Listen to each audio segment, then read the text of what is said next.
Hello, this is Sahil Turki and you are watching English Shorts video. જો મિત્રો confusing વર્ડ્સની વાત કરીએ, જ્યારે આપણે ઇંગ્લિશ શીખવાની વાત કરીએ છીએ, જ્યારે કન્ફ્યુઝિંગ વર્ડ્સ સૌથી મોટામાં મોટી વસ્તુ બની જતી હોય છે, તો અહીંયા આજે આપણે થોડાક નાનકડા એવા વિડીયોની અંદર થોડાક કન્ફ્યુઝિંગ વર્ડ્સ કે ખાસ કરીને વર્બ અને નાઉન, ક્રિયાપદ અને નાઉનની અંદર જેમાં તકલીફ પડતી હોય છે એવા વર્ડ્સને લઈને હું અહીંયા આવ્યો છું.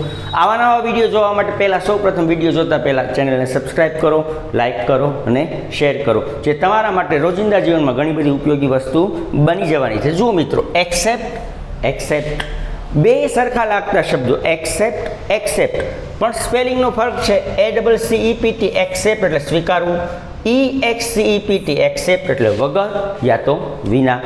આવા જ બીજા ઘણા વર્ડ્સ છે. જુઓ મિત્રો, જેમ કે અફેક્ટ એટલે અસર, ઇફેક્ટ એટલે અસર, પણ બંનેમાં ફરક એ છે કે અફેક્ટ છે એ ક્રિયાપદ છે, જ્યારે ઇફેક્ટ છે એ નાઉન છે. નાઉન એટલે કે નામ છે, કોઈ નામમાં વપરાતો શબ્દ છે.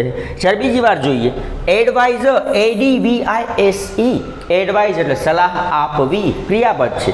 જ્યારે ADVICE, એડવાઇસર, CE આવે તો એ નાઉન થઈ ગયું મિત્રો. તો અહીંયા ખાસ ધ્યાન રાખવાનું, SE આવતું હોય હંમેશા કેવું હોય, ક્રિયાપદ હોય. જેમ કે જો આના જેવું બીજું એક એક્ઝામ્પલ જો, પ્રેક્ટિસ એટલે કે મહાવરો કરવું, પ્રેક્ટિસ કરવી એ વર્બ છે. જ્યારે PRACTIC, પ્રેક્ટિસ એટલે મહાવરો એ નાઉનના અંદર ઉપયોગ થતો હોય, યાની કે કર્મ તરીકે યા તો નામ તરીકે ઉપયોગ થતો હોય છે.